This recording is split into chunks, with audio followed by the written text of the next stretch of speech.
Okay, we're going to go ahead and adjust our valves. I need to be turning my engine in direction of normal rotation, which is counterclockwise from the rear, and that would be clockwise from the front. So I want to go clockwise this way.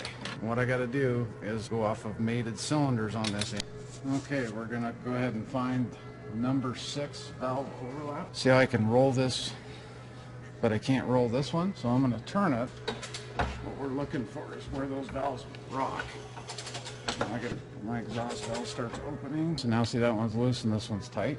So we're going to go ahead and turn it in the direction of rotation. And when I can't turn this wheel anymore, that's valve overlap for number 6.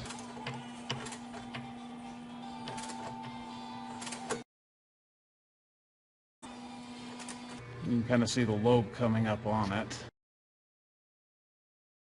Okay, that's valve overlap right. Okay, this is number 1 exhaust. This is number 1 intake. You can see it moving a little bit there. Okay, I'm going to use what we call a go-no-go feeler gauge. If you can see this, there's a step here. This is 8 thousandths out here. Back here's 10. So when you shove it in there, it'll stop. Here's a 20. So it's 20 out here and 22 back here. You can also get them in a straight gauge like that. For the back ones, I'm going to use the straight ones because it's a little easier to get into. But I'm going to do my exhaust valves first. So I'm going to go in between my valve and my rotator, and I can't get into it.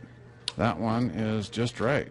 There's a feel to this. It's more important to have them all the same than it is to be exact. So what I'm saying is if you had all of them set at 21 and 7 thousandths, that would be better than having one at 8 and the next one at 7 and the next one at 6, you know, because there can be a feel difference doing that.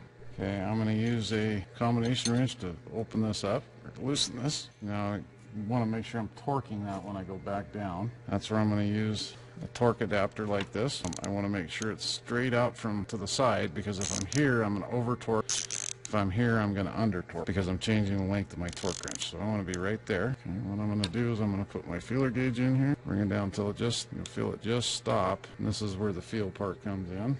Okay, then I'm going to hold this, and it shouldn't turn on me. Sometimes it does, sometimes it doesn't make a difference. And those feel pretty even, so we're going to go with that. And then I'm going to come in here,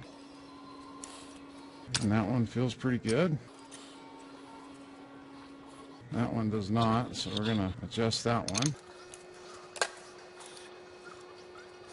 And this is going to be our 8 thousandth setting. Like I said, this one's a little easier to get in there. Bring it down till it just touches, just stops.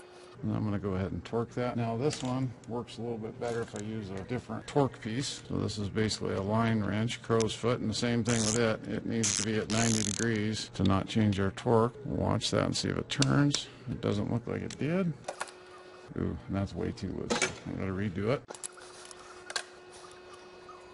So you kind of got to feel your way through that to get feel you like. And these torque to 30 foot-pounds. So what you want is a slight drag here, which is what I have. Now, the other thing I'm going to do is I'm going to come through here. As I'm done with each one, come wipe these off, and I'm going to go ahead and mark them so I know where I started and stopped. Okay, we're going to set our injector on number 5, which is this one right here. I'm going to use a digital caliper. 78.2 is what I want. So I'm going to change this to metric, clean, 0. What I'm going to use is the depth mic side, which is this. And right down in there, see if I can point out so you can see it. There's a little hole right here that a pick would normally sit in. We're not going to go in the hole. We're going to set on the lip like this. That one's set pretty close, so I'm going to have to change it just a little bit. So I'll loosen this. What I'm going to do, I'm going to watch my indicator, make it read 78.2, which is right there. I'm going to torque it down, and that's set. There you can see it says 78.2. That's where we want to measure that. Come in and torque it, just like I did the other ones.